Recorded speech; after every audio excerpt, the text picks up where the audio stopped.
Dua pramugari berdiri di dapur pesawat sambil mengulaskan senyum lebar sebelum si burung besi lepas landas. Di saat-saat seperti ini, biasanya mereka sibuk mengantar penumpang masuk pesawat dan duduk di kursi. Namun kali ini, skenarionya berlainan. Mereka terlihat santai dalam penerbangan hantu tanpa penumpang. Wih, kamu penasaran gak sih dengan aktivitas para kru pesawat dalam penerbangan hantu seperti ini? Nanti juga bakal kamu tahu sendiri. Tiap kru memegang nampan saji kosong menuju lorong. Saatnya meluncur di lorong pesawat. Mesin mulai menyala saat pesawat melesat dari terminal ke landasan pacu yang ditentukan. Para kru naruh nampan mereka di lantai, kemudian berdiri di atasnya. Mereka berpegangan pada kursi sambil nunggu lepas landas. Pesawat terus menambah kecepatan diiringi gelak tawa, kemudian meluncur ke landasan pacu. Dan saat mengudara, bagian dalamnya mulai miring. Mereka melepas tangan mereka dari kursi sambil terus berakselerasi, meluncur di lorong. Orang pertama menabrak baris kursi 8, dan orang berikutnya menabrak baris selanjutnya sampai ujung. Kedengarannya agak lebay kan ya? Tapi menurut pelatih keselamatan di forum perjalanan Quora, mereka memang meluncur di lorong pesawat. Para penderita penyakit jantung bisa milih tantangan yang lebih ringan, yaitu dengan duduk di atas nampan sambil meluncur. Nah, dari sini, imajinasi mereka semakin liar. Mereka mondar-mandir menyusuri kabin sambil mainan kereta makanan. Para kru juga bisa nobar di dalam ruang tertutup itu bareng rekan mereka. Ada juga disco dan karaoke di atas pesawat. Saat berpesta, pramugari bisa milih lagu melalui layar yang terpasang di kursi. Dan mereka bisa pakai mikrofon pengumuman untuk bernyanyi. Kru lainnya juga udah nungguin tuh. Di situ nggak ada penumpang yang bisa ngelihat mereka joget-joget. Jadi, mereka bisa bebas ngelakuin apa aja, sepuasnya. Seorang anggota kru bikin video viral yang memperlihatkan saat dia lagi nyanyi di lorong pesawat kosong. Dan video unik ini telah ditonton jutaan orang. Tapi di situ nggak ada penumpang sama sekali. Pasti bakal seru kan kalau mereka juga ikut? Beberapa kru juga mengaku telah nyobain makanan para penumpang. Padahal siapapun yang berani ngelakuin ini bisa diberhentikan dengan catatan serius. Tapi kenapa ada penerbangan hantu seperti ini ya? Sebetulnya ada banyak alasan. Maskapai penerbangan di Eropa harus menjalankan kewajiban mereka dan melanjutkan penerbangan, meski di dalam pesawat nggak ada penumpang. Aturan serupa juga berlaku di Amerika Serikat. Ada slot waktu yang bisa dipakai untuk lepas landas dan mendarat. Komisi Eropa memberlakukan aturan kalau nggak dimanfaatkan, ya akan hangus. Jadi, kalau maskapai penerbangan nggak menjalankan minimal 80% dari waktunya, mereka akan rentan kehilangan slot. Lalu, slot tersebut bisa dipakai oleh maskapai pesaing. Pesawat juga nggak bisa ditinggalkan di bandara semalaman seperti mobil.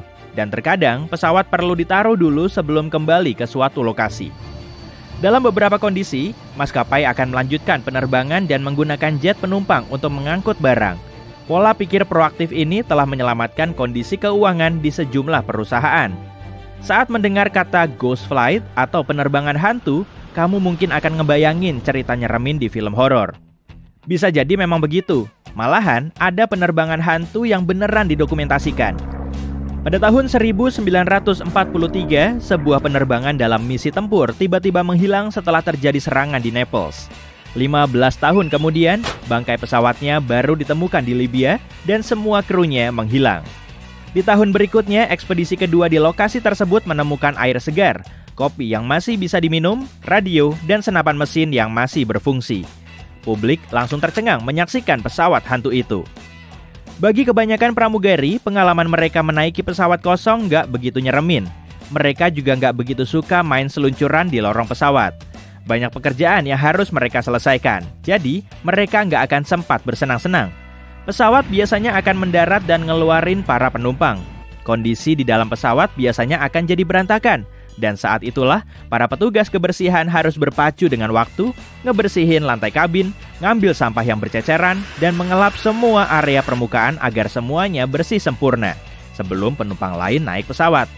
Para petugas ini harus bekerja dengan cepat sebab waktu mereka sangat terbatas. Pesawat harus siap lepas landas lagi dalam waktu kurang dari 80 menit dan terkadang malah nggak sampai segitu.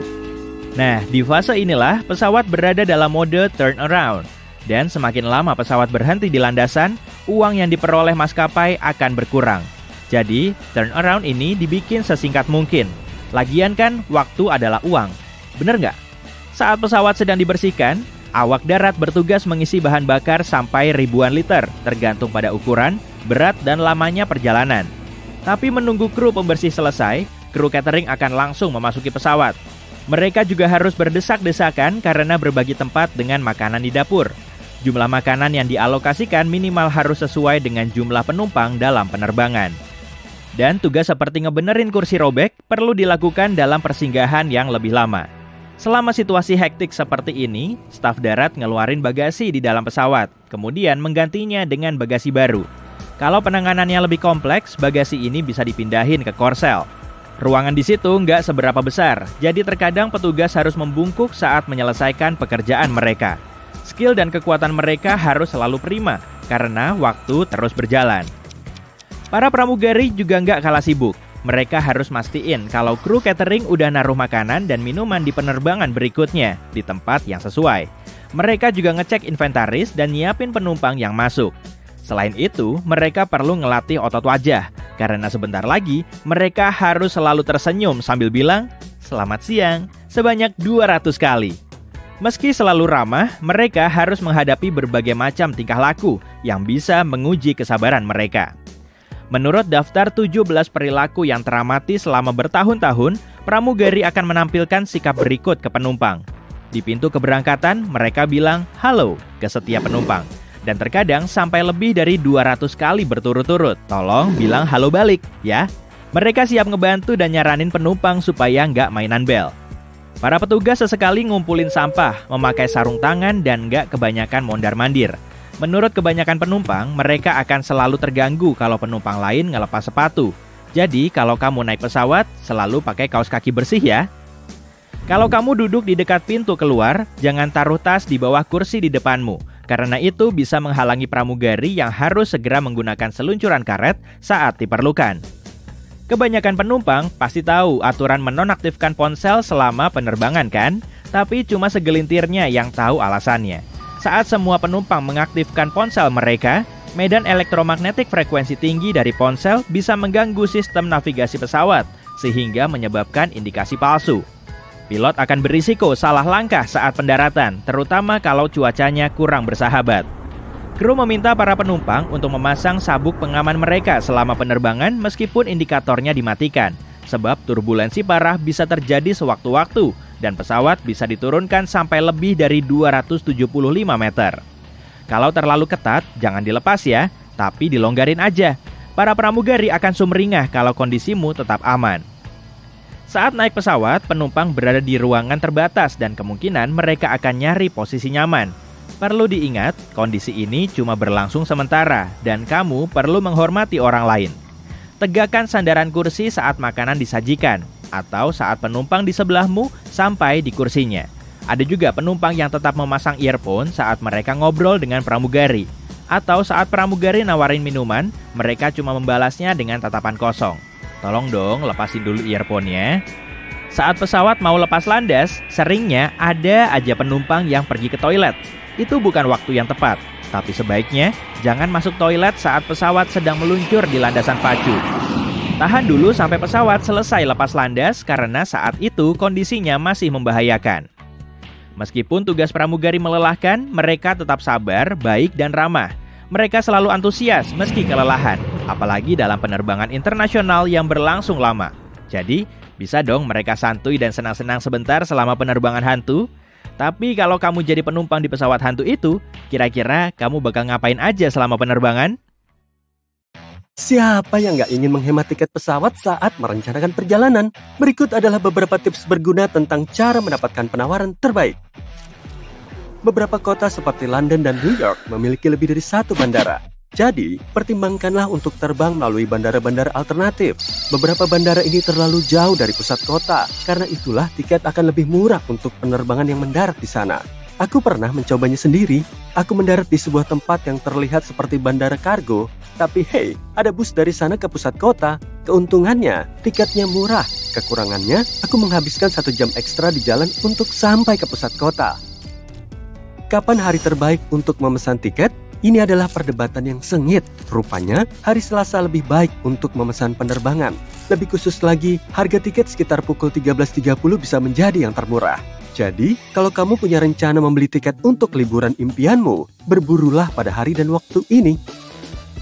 Ada banyak situs web yang bagus untuk membandingkan penerbangan dan mendapatkan harga termurah, dan aku akan segera membahasnya. Tapi jangan abaikan situs web maskapai penerbangan resmi. Banyak dari situs itu mengumumkan penjualan pribadi untuk pelanggan setia yang langsung mengunjungi halaman mereka.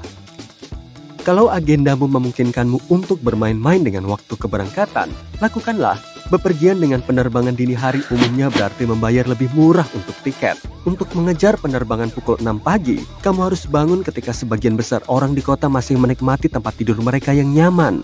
Pada jam-jam awal, kamu mungkin akan mengalami masalah dengan cara mencapai bandara. Gak semua transportasi umum beroperasi 24 jam. Masalah lainnya adalah kucingmu yang gak sengaja mematikan alarm. Inilah sebabnya penerbangan ini umumnya lebih murah. Prinsip yang sama juga berlaku untuk penerbangan larut malam. Orang umumnya nggak ingin terbang setelah tengah malam, jadi harga pun turun. Lihatlah sisi baiknya, kamu akan punya lebih banyak waktu untuk berjalan-jalan setelah sampai di tempat tujuan. Terbang dengan penerbangan lanjutan adalah cara lain. Ini adalah pilihan yang cukup murah, terutama untuk penerbangan jarak jauh. Cara ini memiliki kelemahan. Rencanamu bisa berubah dengan satu kata, penundaan. Kamu mungkin harus mengucapkan selamat tinggal pada penerbangan lanjutanmu. Hal lain yang bisa kamu lakukan dengan penerbangan lanjutan adalah mencari penerbangan dari negara yang sama. Tujuan wisata, kota besar, dan ibu kota umumnya lebih mahal. Bepergianlah ke kota yang lebih kecil dan kemudian berangkatlah ke tempat tujuanmu. Banyak dari kita yang menyukai cookie, tapi mungkin nggak menyukai cookie yang ada di browser kita. Tetap dalam mode incognito dalam proses pencarian penerbangan akan membantumu mendapatkan penerbangan yang lebih murah. Bagaimana bisa? Harga tiket tergantung pada permintaan. Jadi perusahaan menggunakan data tentang berapa banyak orang yang mencari tiket yang mana. Katakanlah kamu mencari tiket ke London dan secara rutin memeriksa situs web maskapai penerbangan untuk mendapatkan penawaran yang bagus. Datamu menandakan bahwa kamu telah menunjukkan ketertarikan pada tanggal dan lokasi tertentu. Itulah sebabnya kamu melihat penerbangan yang sama tiba-tiba menjadi lebih mahal. Maskapai tahu kamu kemungkinan besar akan membelinya. Hal ini bisa terjadi bahkan jika kamu merefresh browser. Tetaplah tidak teridentifikasi atau hapus cookiemu untuk menghindari situasi ini. Ingat nggak aku menyarankanmu untuk mengunjungi situs web maskapai penerbangan secara langsung? Kamu juga bisa mendaftar untuk mendapatkan notifikasi mengenai penurunan harga. Kalau menurutmu notifikasi itu mengganggu meskipun berguna, kamu bisa mengikuti maskapai penerbangan di media sosial. Banyak perusahaan menggunakan akun media sosial mereka secara efektif, dan mereka terkadang memberikan penawaran di menit-menit terakhir kepada pelanggan.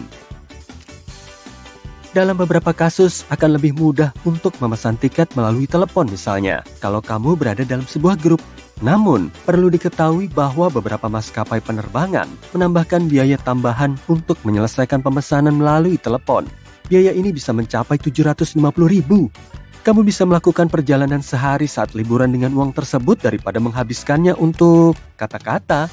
Kalau kamu harus menyelesaikan pemesanan melalui telepon, tanyakan saja kepada petugas apakah mereka akan mengenakan biaya tambahan untuk menelepon.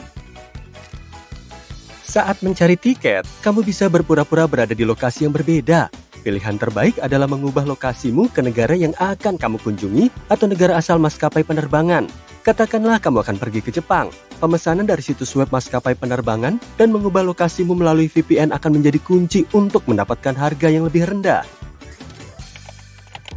Aku bilang akan membahas topik situs perbandingan penerbangan, dan ini dia. Situs-situs web ini adalah permata yang memberikanmu harga terbaik dari beberapa maskapai dan pilihan. Mereka merekomendasikan rute alternatif yang belum kamu pertimbangkan.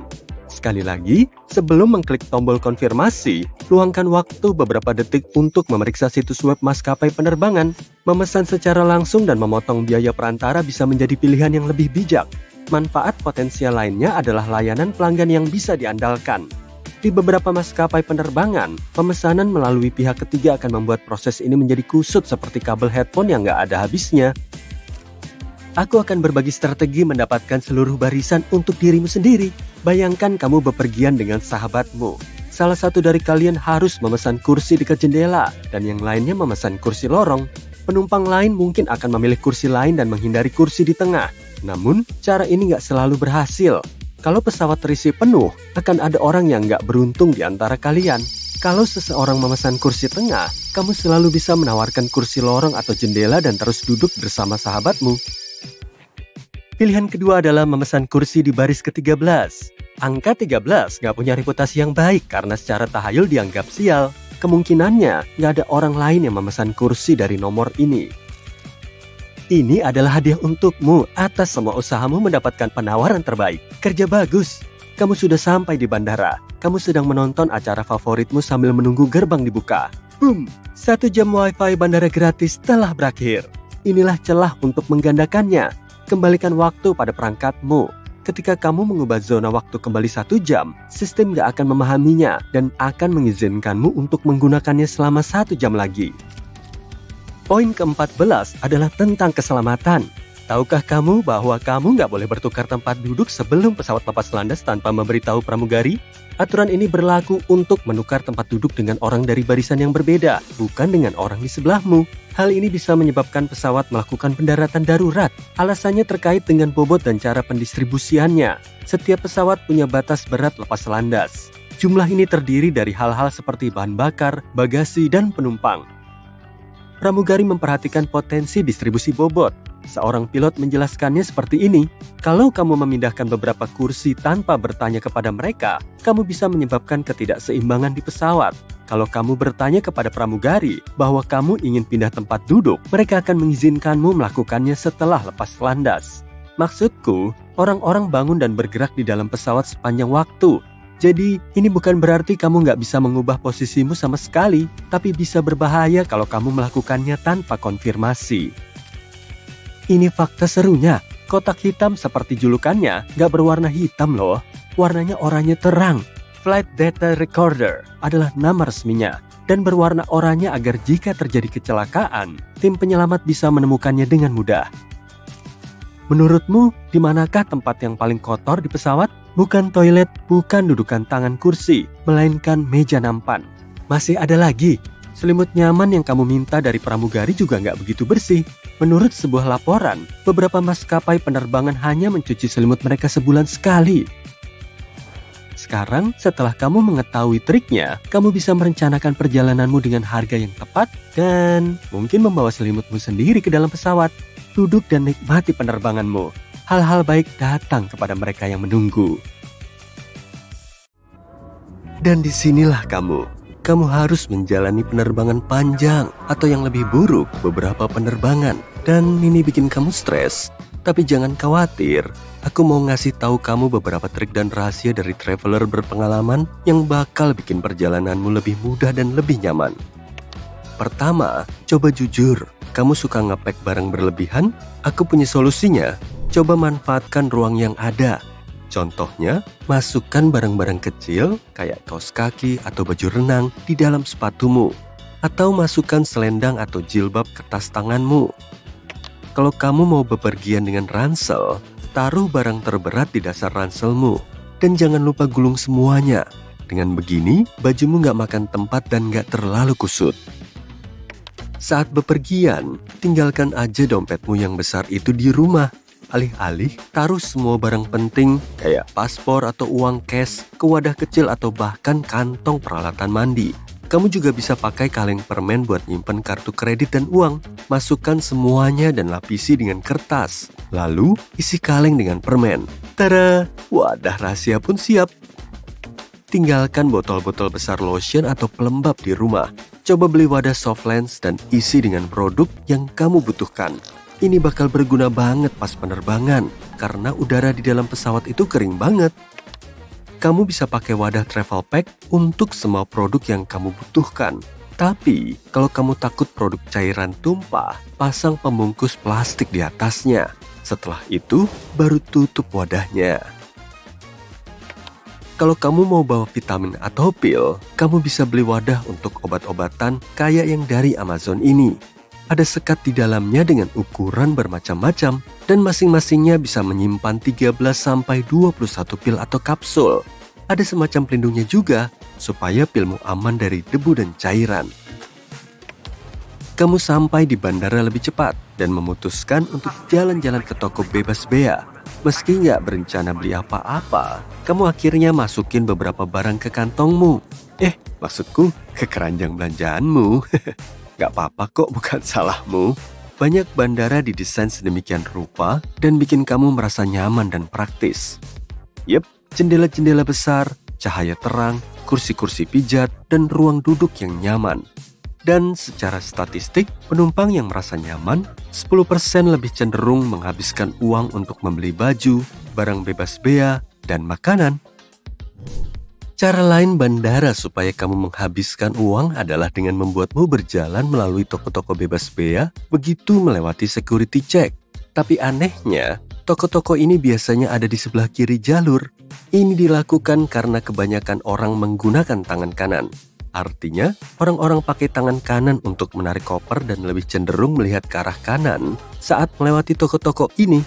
Zona bebas bea yang ada di kiri menyisakan banyak ruang di kanan, arah penglihatan para penumpang. Ngomong-ngomong, meski toko bebas bea terkenal lebih murah dari toko-toko biasa, ini nggak selalu benar kok. Misalnya aja, permen, minuman, dan parfum biasanya lebih mahal di bandara.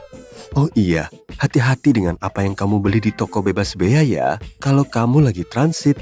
Beberapa bandara melarang kamu membawa cairan lebih dari 100 ml ke tujuan transitmu, meski produk itu dibeli dari toko bebas bea dan disegel. Tiba di bandara 2 jam sebelum penerbangan itu sebenarnya nggak perlu-perlu banget. Mungkin memang ada pusat transportasi yang super sibuk, yang bahkan 2 jam pun nggak cukup. Tapi dalam kebanyakan kasus, rekomendasi ini cuma rencana cerdas supaya kamu menghabiskan lebih banyak uang untuk belanja, makan, dan minum. Setelah melewati security check dan pemeriksaan paspor, kamu masuk ke jam emas. Ini adalah waktu 60 menit di mana kamu kemungkinan besar akan mengeluarkan dompet untuk beli kopi atau sandwich, beli buku baru, atau menghabiskan uang untuk beli parfum. Membeli air botolan di bandara bisa bikin kamu bangkrut. Ada satu hal yang harus diketahui para traveler. Di kebanyakan bandara disediakan air gratis. Bawa aja botol kosong saat melewati security check dan cari pusat isi ulang air. Tempat ini biasanya ada di dekat kamar kecil. Kalau nggak ada, paling nggak ada keran air minum gratis. Kalau kamu sempat, jangan nuker uang di bandara. Tarifnya nggak bakalan bagus. Kalau kamu lupa nuker uang, coba tuker secara online dan ambil di bandara. Beberapa layanan cuma butuh beberapa jam untuk pesanan seperti ini. Atau lebih baik lagi kalau pakai ATM untuk menarik uang di tempat tujuanmu. Supaya perjalananmu bebas stres, belilah koper yang berkualitas bagus. Dengan begini, kamu yakin resletingnya nggak akan rusak dan barang-barangmu nggak akan berceceran. Pilihan terbaik adalah beli koper yang ringan juga. Kamu nggak mau kopermu jadi makin berat kan? Roda yang berputar penuh juga membantumu membawa kopermu kemana-mana. Kalau memungkinkan, masukkan alat pelacak elektronik ke dalam kopermu sebelum didaftarkan ke bagasi pesawat. Ini akan membantumu melacak tasmu selama perjalanan. Nggak perlu yang mahal-mahal banget kok, beli yang sesuai budget aja. Ini tips penting, foto semua yang kamu packing di koper sebelum berangkat ke bandara. Dengan begini, kalau kopermu hilang, kamu bisa bikin klaim ke maskapai atau perusahaan asuransi dengan menunjukkan barang-barang yang hilang. Ini membantu untuk meningkatkan kesempatanmu menerima kompensasi atas barang-barang tadi. Kamu juga mungkin harus minta kopian boarding pass-mu dan masukkan ke kopermu. Dengan begini, kalau kopermu hilang, petugas bandara akan lebih mudah mengidentifikasinya. Kalau kamu pakai kontak lens, lepaslah sebelum penerbangan. Udara kering di dalam kabin pesawat bisa bikin mata kamu kering dan bikin kontak lens jadi nggak nyaman banget. Au! Saat berada di bandara negara tujuan, kamu mungkin pengen nyobain makanan baru atau beli snack-snack unik untuk dimakan di pesawat nantinya. Tapi sebaiknya jangan. Makan sesuatu yang gak biasa sebelum terbang bisa bikin kamu menghabiskan lebih banyak waktu di toilet pesawat. Paham kan maksudku? Mana pasporku? Oh, ini dia. Kartu kreditku ketinggalan di toko tadi ya? Oh enggak, ada di sini. Pernah merasa kayak gini? Kalau kamu khawatir dengan dokumen atau kartu-kartumu saat melewati padatnya bandara, kamu bisa beli dompet leher banyak kantong kayak gini. Ada tali leher yang bisa diatur dan cukup untuk menyimpan paspor, kartu, uang cash, dan bahkan kuncimu. Kalau lagi bepergian dengan keluarga, kamu bisa beli dompet travel keluarga yang besar. Cari yang cukup untuk menyimpan semua dokumen dan barang-barang penting yang kamu butuhkan saat perjalanan. Bagian-bagiannya juga diberi nama, jadi kamu nggak perlu bingung ingat-ingat di mana kamu nyimpen kartu kreditmu. Dan ini bonus buat kamu. Kalau kamu pernah lihat ada huruf SSSS atau tanda bintang S bintang di boarding passmu, bersiaplah menjalani security check tambahan. Alih-alih huruf ini, mungkin ada semacam pola kotak-kotak. Nah, kalau ada tanda semacam ini, bagasi kabinmu juga bisa menjalani pemeriksaan lanjutan. Kenapa petugas memilihmu untuk menjalani screening lanjutan? Beberapa alasannya termasuk memesan tiket satu arah atau membayar tiket secara cash. Dalam beberapa kesempatan, pemilihannya random.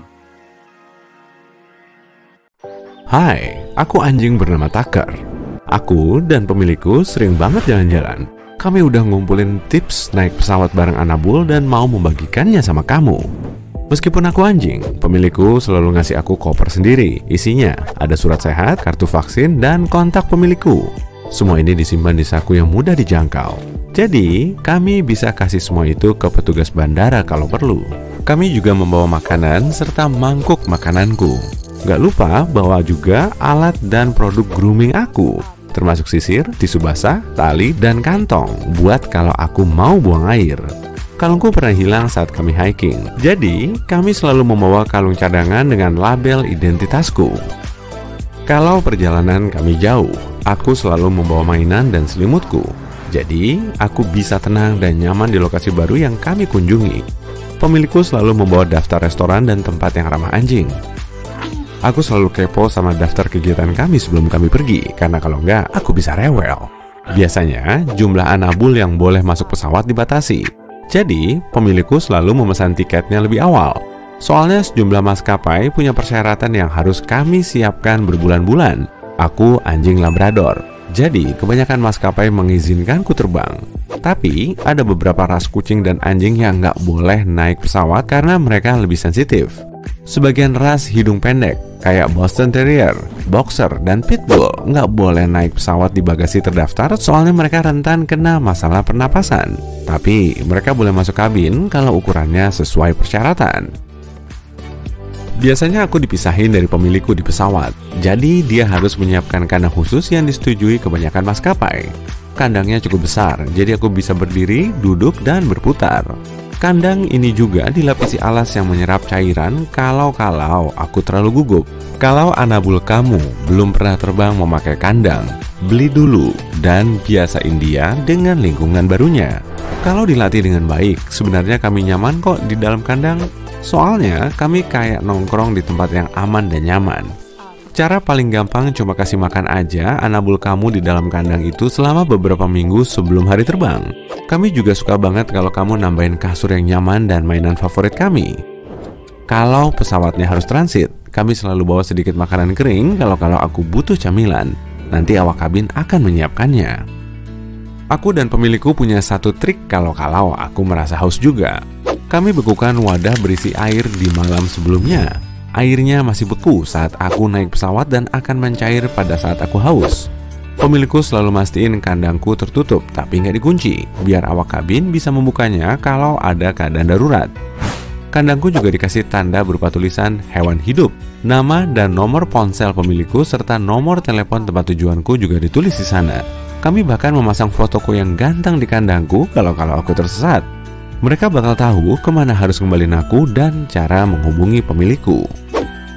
Oh, aku udah bilang kalau aku setengah cyborg. Bukannya mau sombong, tapi pemilikku ngasih aku microchip yang bakal berguna kalau aku hilang. Semua informasiku kayak riwayat kesehatan dan nomor kontak pemilikku ada di sana. Kebanyakan bandara dan klinik dokter hewan punya alat khusus buat memindai chip itu. Sebenarnya, aku nggak suka tips ini, tapi aku ngerti kok karena ini demi keselamatan. Kandang Anabul nggak boleh penuh mainan. Kalau kandangnya terlalu penuh, nanti kami susah gerak dan rebahan. Kalau terbang sama kucing dan anjing, kamu boleh naik pesawat duluan, tapi sebaiknya tanyain dulu aja ya. Bikin kami nyaman sebelum terbang bisa memakan waktu lama dan waktu lebih bisa bantu kami tetap tenang. Pemiliknya juga bakal ngasih tahu semua petugas bandara dan awak kabin yang dia lihat kalau dia mau terbang sama aku. Dengan begini, mereka bakal tahu kalau aku butuh perhatian khusus. Aku ingat, dulu pesawat kami pernah delay. Jadi, pemilikku memastikan awak kabin meriksa aku sebisa mereka. Aku juga nggak suka ini, tapi sebaiknya jangan kasih makan anabul sebelum terbang. Kami juga bisa mual. Jadi, perut kosong bisa sedikit membantu. Biasanya pemilik kami nggak ngasih kami makan tepat sebelum terbang. Seperti manusia, kami juga sebaiknya buang air sebelum naik pesawat. Carilah toilet khusus anabul di bandara. Sebagian besar bandara biasanya punya. Sebagian anjing kecil, beratnya kira-kira kurang dari 9 kg, mungkin bisa duduk di kabin bareng kamu. Tapi, itu pun kalau mereka nggak nakal dan udah mandi. Oh iya, kebanyakan maskapai bakal nolak anabul masuk pesawat kalau hewan itu melanggar peraturan. Tas anjing yang kamu bawa ke kabin kemungkinan terhitung sebagai tas kabin. Selama terbang, anabulmu harus disimpan di bawah kursi di depan kamu. Anabul kamu nggak bisa buang air dan kamu nggak boleh meluk dia. Kami, para anjing, harus selalu ada di dalam kandang. Nggak semua orang suka anabul, nggak kebayang deh. Dan mungkin juga ada yang alergi. Jadi, mending kami di kandang aja. Ajak kami ngobrol kalau kami gugup ya. Kami suka dengar suara kamu. Anabul nggak suka jauh dari pemiliknya lama-lama, terutama di lokasi baru. Jadi, pesan penerbangan langsung kalau bisa. Lebih sedikit transit bikin kami nggak begitu stres. Kamu juga bisa milih penerbangan di hari kerja. Bandara cenderung nggak begitu berisik di hari kerja. Kalau kami nggak boleh masuk kabin dan harus masuk bagasi, sebaiknya terbang pagi-pagi atau malam pas musim panas dan pada tengah hari pas musim dingin, biar terhindar dari suhu terlalu panas atau dingin. Oke, aku udah di pesawat. Aku berada di kandangku dengan air, minuman, dan camilan. Tapi di mana sih tepatnya aku? Aku dan pemilikku juga nyari tahu itu.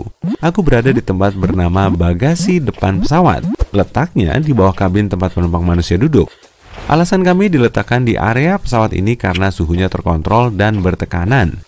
Kami juga dipisahin dari bagasi standar karena potensi risiko berbahaya. Kalau kamu penasaran berapa harga terbang bersama anabul, jawabannya tergantung anabulnya. Harganya macam-macam, tergantung dari jenis penerbangan, maskapai, dan ras hewan. Kira-kira harganya $75 sampai $125 atau 1 sampai 2 juta rupiah kalau anabulnya masuk kabin. Kalau di bagasi, butuh sekitar $200 atau 3 juta rupiah.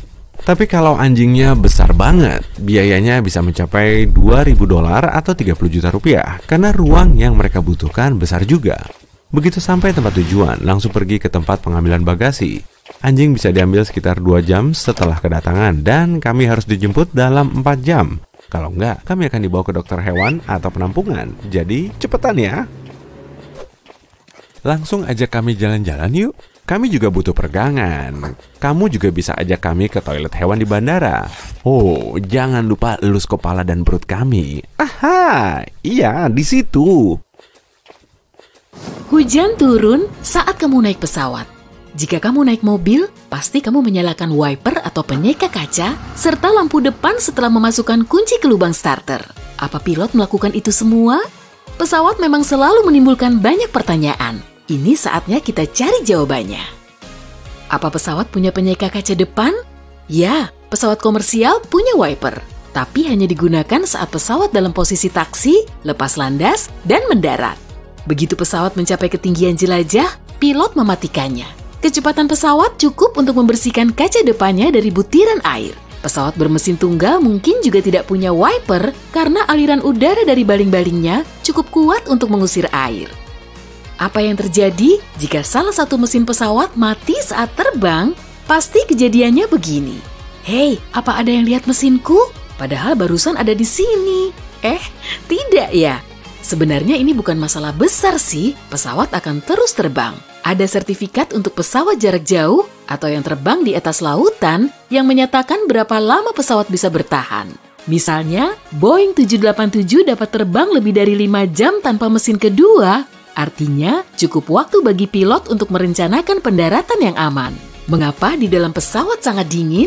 Suhu rata-rata di pesawat adalah 23 derajat Celcius. Kira-kira sama dinginnya dengan gedung perkantoran kebanyakan. Tapi, kamu merasa sangat dingin karena tubuhmu tidak banyak bergerak sehingga tidak menghasilkan panas yang cukup. Penghangat tidak dinyalakan karena udara panas dapat menyebabkan beberapa penumpang pingsan selama penerbangan. Apa pesawat punya klakson? Ada, malah sebagian punya klakson khusus. Sebenarnya, pesawat dilengkapi klakson, tapi pilot tidak memakainya untuk menakuti burung atau menarik perhatian pesawat lain di udara. Hei, minggir! Kamu bisa mendengarnya hanya saat pesawat tidak bergerak di darat. Seperti saat teknisi memeriksa sesuatu di kokpit dan ingin mendapat perhatian anggota kru darat. Mengapa pesawat meninggalkan jejak putih di langit? Ini terjadi saat mesin membakar bahan bakar. Proses ini membuang air dan karbon dioksida yang tercampur dengan atmosfer. Karena udaranya dingin pada ketinggian tertentu dan proses ini mengeluarkan panas, air berkondensasi, kemudian membeku, membentuk ekor putih tersebut. Apa pesawat punya rem? Ya, ada beberapa rem cakram yang terbuat dari bahan baja karbon mirip yang ada di mobilmu. Tapi rem ini saja tidak cukup kuat untuk menghentikan pesawat saat mendarat. Sistem rem pesawat juga mencakup permukaan yang keluar dari sayap dan mengacaukan aliran udara. Apa pintu pesawat bisa dibuka saat terbang? Ini tak mungkin terjadi karena tekanan kabin. Jika seseorang mencoba melakukannya, mereka harus sanggup melawan tekanan seberat 11.000 kg sama beratnya dengan jangkar kapal laut. Plus, ada kunci mur jauh di dalam struktur pesawat yang menahan pintu tetap berada di tempatnya. Apa yang terjadi jika pesawat tersambar petir? Menurut statistik, ini terjadi setidaknya setahun sekali pada pesawat komersial. Tapi bagian logam pada pesawat dan sistem perlindungan terhadap petirnya mencegah penumpukan listrik. Jadi, pada kebanyakan kasus, ini hanya meninggalkan bekas hangus pada permukaannya. Mengapa kursi dan jendela tidak selalu sejajar? Pertanyaan bagus. Semua pesawat komersil didesain dengan kursi dan jendela yang sejajar. Namun, saat maskapai membeli pesawat jet, terkadang mereka memilih untuk memberi kursi tambahan. Lebih banyak kursi, artinya lebih banyak tiket yang terjual. Dan lebih sedikit pemandangan dan ruang kaki. Begitulah. Mengapa pramugari menyentuh kompartemen di atas kepala? Kamu pasti mengira kalau mereka memastikan kompartemen tertutup rapat. Tapi sayangnya bukan. Mereka menggunakan pegangan tangan yang tersembunyi di dasar kompartemen agar bisa berjalan lebih stabil di sepanjang lorong. Apa fungsi tanda spiral warna putih yang ada di mesin? Karena kru darat mengenakan pelindung telinga, mereka tidak bisa mengandalkan telinga mereka untuk memutuskan kapan saat yang aman untuk mendekati pesawat. Jadi, saat melihat spiral berputar di mesin jet, mereka harus menjauh dari area tersebut.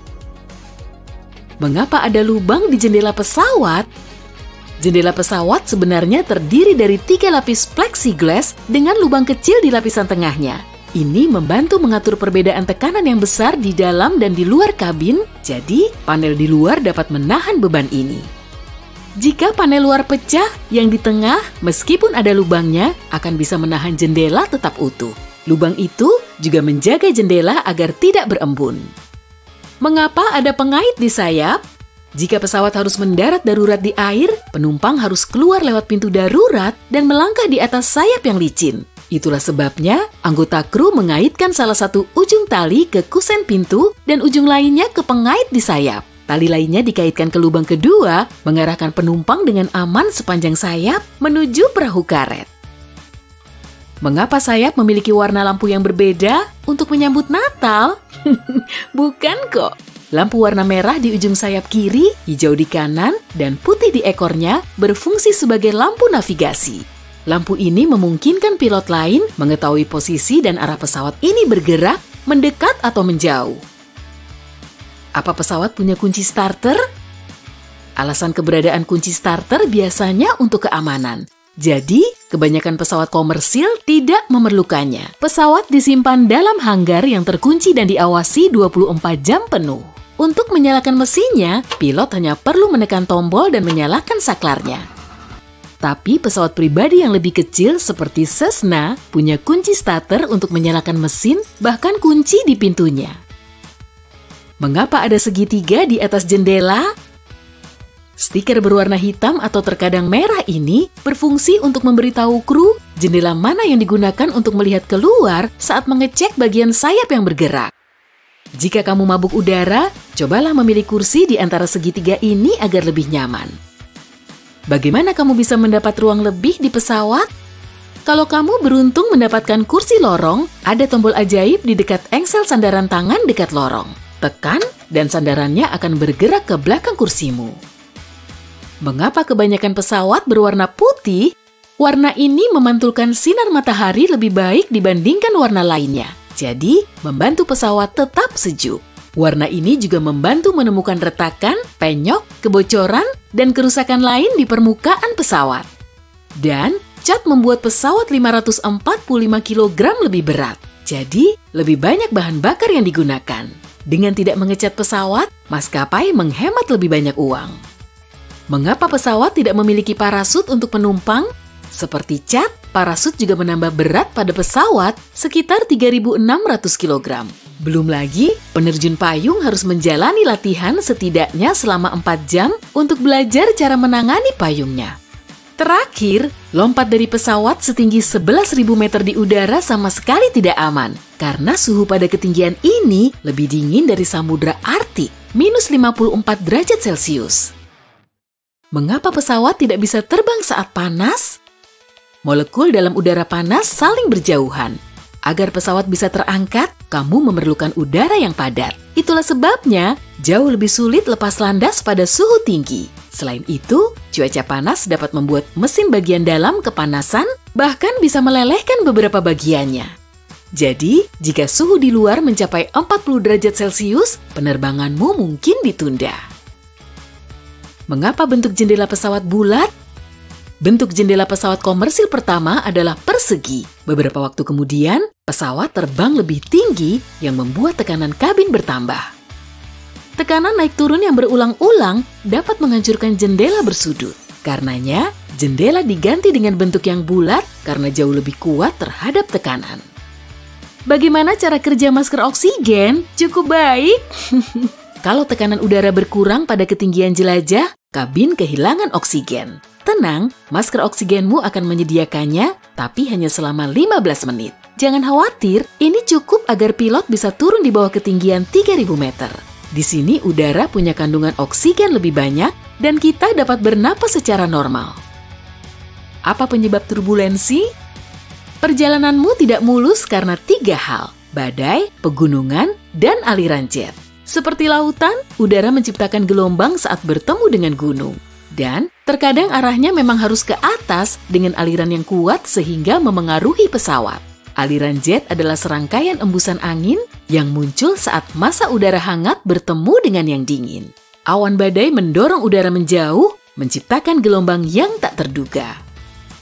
Mengapa pesawat terkadang membuang bahan bakar? Jika harus mendarat darurat, pilot harus membuang berat yang berlebih dengan cepat. Karena belum habis dibakar, namun pesawat harus mencapai landasan pacu seringan mungkin. Semakin ringan pesawatnya, semakin mulus pendaratannya. Jadi, tidak ada ban yang meledak atau kebakaran. Mengapa pintu pesawat ada di sebelah kiri? Kapten biasanya duduk di sisi kiri, jadi mensejajarkan pesawat dengan tangga belalai menjadi jauh lebih mudah. Kru mengisi bahan bakar dan memuat bagasi di sisi kanan. Jadi penumpang yang masuk dari sebelah kiri tidak akan mengganggu pekerjaan tersebut. Mengapa lampu di dalam pesawat dimatikan saat lepas landas dan mendarat? Butuh maksimal 30 menit agar matamu menyesuaikan diri sepenuhnya dalam gelap. Meredupkan lampu di malam hari atau senja, menyiapkan matamu jika kamu harus keluar lewat pintu darurat. Sedangkan lampu diredupkan saat siang hari untuk menghemat daya mesin. Mengapa kebanyakan kursi pesawat berwarna biru? Warna ini secara psikologis berkaitan dengan keamanan dan rasa dapat diandalkan. Jadi, penumpang yang takut terbang akan jauh lebih tenang. Selain itu, noda dan kotoran jadi tidak terlalu terlihat pada kursi warna biru. Ketahuan deh! Seorang montir dari Illinois dipanggil untuk menderek mobil yang kecelakaan. Saat dia menghampiri Ford Ranger yang terbalik, tiba-tiba dia dapat inspirasi. Kebanyakan orang cuma melihat mobil yang rusak, tapi cowok ini melihat jenis kendaraan baru. Lalu, dia mengambil 2 pick-up, Ford Ranger dan Ford F-150. Dia menghabiskan 6 bulan untuk mengerjakan kendaraan baru yang aneh. Dengan menggabungkan 2 mobil, dia bikin mobilnya terlihat cuma 1. Karena kabinnya cukup luas untuk penumpang, mobil ini diizinkan melintas di jalanan. Dengan 4 roda di atas yang berputar sejajar dengan roda yang menapak jalan, dia bikin orang-orang bingung di jalanan. Mobil itu juga kelihatan aneh bahkan saat lagi diparkir. Banyak perusahaan grosir mencoba menyampaikan pentingnya makan sayuran kepada calon pembeli. Sebuah perusahaan di Inggris, Birds Eye, melakukannya dengan unik. Mereka merakit mobil dalam bentuk kacang polong buat promosi produk mereka. Mobil ini dirakit pada sasis go-kart off-road dan memiliki banyak komponen dari Volkswagen Beetle. Kelihatannya kayak mainan, padahal bukan. Dilengkapi mesin Honda kecil, kacang polong kecil ini bisa melaju sampai 100 km per jam. Sayangnya, kamu nggak bisa melihatnya di jalan karena tujuannya emang cuma buat iklan. Tapi mobil ini jadi terkenal karena iklan itu. Konon, banyak orang bahkan menanyakan gimana cara membeli kendaraan aneh ini. Pada tahun 1964, sebuah jeep ringan bernama Mini Moog dirancang di Amerika Serikat. Mereka menawarkannya kepada Inggris karena bakal cocok dengan medannya. Tapi mobil ini ditolak karena terlalu ceper dan bagian samping yang terbuka nggak cocok sama cuaca Inggris. Lalu, mobil ini ditawarkan ke Portugal dan Australia yang lebih hangat dengan gagasan bisa digunakan untuk turisme dan jadi cara mudah untuk jalan-jalan. Tapi tanpa aktivitas seru lain seperti penggerak 4 roda, mobil ini redup. Namun, mobil ini kembali dengan diperkenalkannya mobil listrik. Jangan kaget, sekarang mobil ini lebih tinggi, kursinya lebih nyaman, harganya juga cukup terjangkau. Sekitar 329 juta. Di awal abad ke-20, mobil mulai menguasai jalanan. Sebagian bertenaga uap tapi suaranya terlalu bising. Bahkan ada mobil listrik, tapi karena nggak bisa dicas di luar kota, mobil ini juga gagal. Tapi ada satu lagi desain aneh. Di awal tahun 1920-an, Leia Helica diciptakan. Mobil ini dijuluki pesawat tanpa sayap. Di mobil ini, pengemudi duduk di depan dengan 1 penumpang di belakang.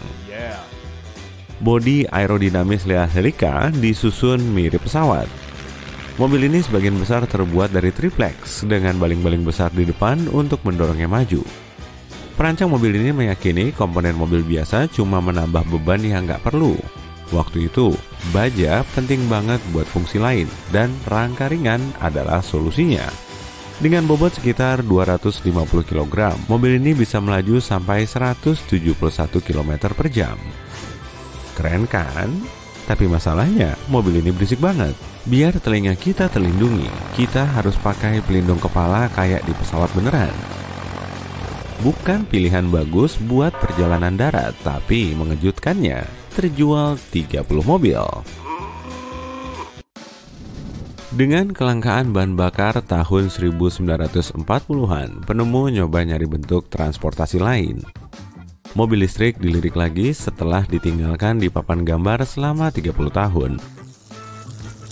Jadi, mobil listrik baru, Love Electric, dirancang tahun 1938, lalu dirakit tahun 1942.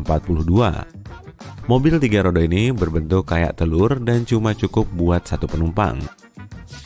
Telur beroda ini ditenagai baterai. Kalau baterainya penuh, jarak tempuhnya bisa mencapai 101 km. Kecepatan maksimalnya bisa mencapai 70 km per jam.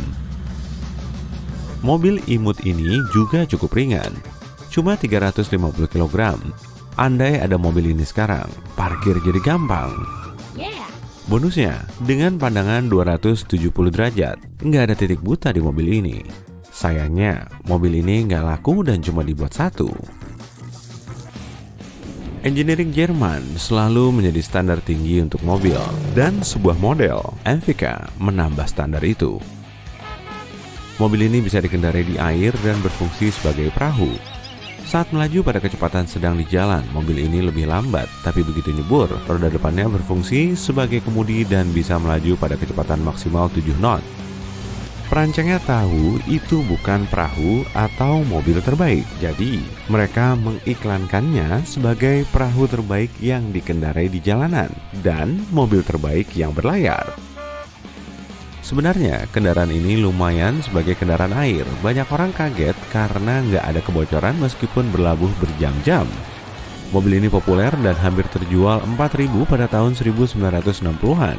Mobil ini juga menginspirasi beberapa model mobil perahu lain di industri otomotif. Kamu pernah pengen nyewa limosin nggak? Gimana kalau limonya dipadukan sama pesawat? Seorang pria memutuskan pengen bikin pesawat 727 favoritnya bisa dikendarai di jalan. Jadi, dia nemu pesawat, melepas sayap dan ekornya, lalu memasang bodi pesawat ke bus Mercedes-Benz. Jadinya kayak bus biasa, tapi dalam samaran pesawat. Dengan panjang 16 meter, mobil ini jadi limosin terbesar di dunia dan muat sampai 40 orang.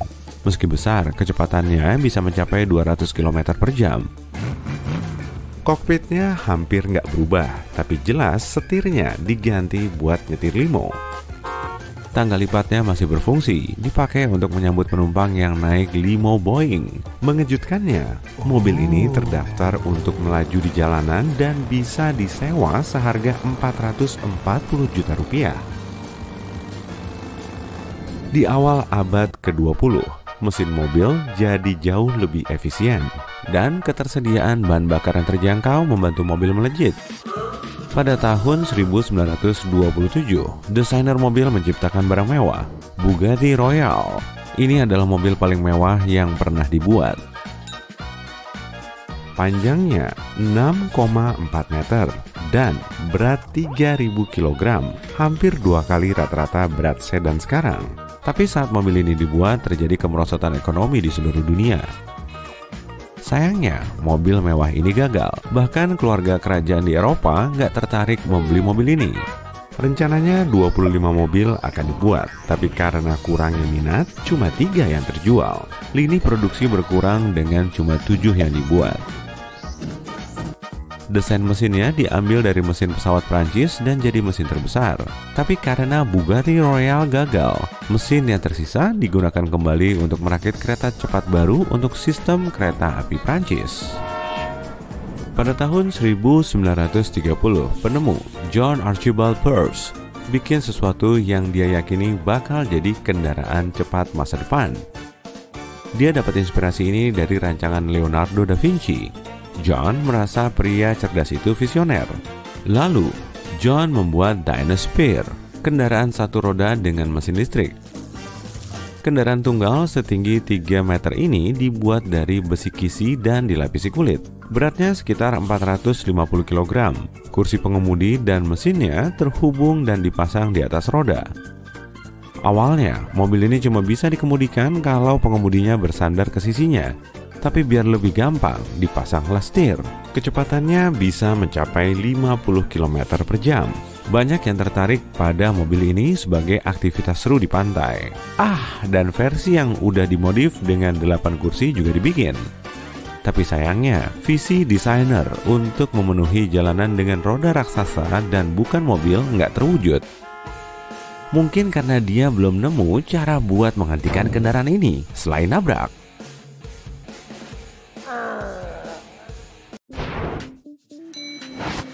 Kalau kamu duduk di kursi dekat sayap, kamu bisa melihat kait kuning kecil dari jendelanya. Fungsinya untuk membantu kamu waktu terjadi pendaratan darurat. Seluncuran karet hanya bisa dibuka dari pintu darurat depan dan belakang pesawat. Di pintu darurat tengah, penumpang harus berjalan ke atas sayap dan turun dari sana. Tapi lompat dari sayap pesawat kan nggak aman, soalnya tinggi banget. Inilah gunanya kait kuning itu. Awak kabin akan mengikat tali dari pintu ke lubang pengait biar bisa dipegang oleh penumpang. Kalau gini, semua orang bisa turun dengan aman tanpa terluka. Sebaiknya jangan pakai selimut dari pesawat. Selimut dari pesawat dicuci cuma sebulan sekali. Mending pakai selimut travel sendiri, shawl atau jaket aja. Ingat ya, selalu pakai alas kaki waktu jalan-jalan di pesawat.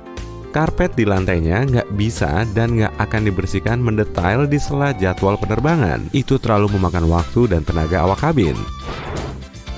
Tempat paling kotor di pesawat ternyata bukan toilet loh, tapi meja lipat. Ada 8 kali lebih banyak bakteri di sana daripada di tombol flush klosetnya. Dalam keadaan darurat, aliran udara di masker oksigen cuma cukup buat bertahan sekitar 15 menit. Untungnya, pesawat cuma butuh 15 menit buat nyari tempat mendarat yang layak atau turun ke ketinggian yang nggak butuh masker oksigen lagi.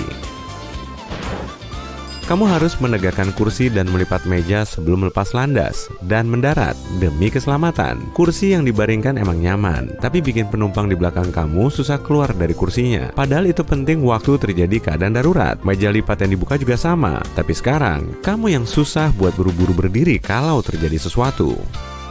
Terus, meja lipat ini bikin kamu kesulitan buat membungkuk di kursi, menaruh kepala di antara lutut, dan melindungi bagian belakang kepala dengan tangan. Padahal, kamu harus melakukan itu saat pendaratan darurat. Coba bayangin ngelakuin itu waktu meja lipatnya dibuka. Pas ngelihat sekeliling kabin, kamu merhatiin segitiga hitam atau merah di sekitar bagian tengah pesawat? Apa sih itu? Stiker ini ngasih tahu awak kabin di mana letak sayap pesawat biar mereka langsung nengok ke jendela yang tepat waktu ada masalah di luar.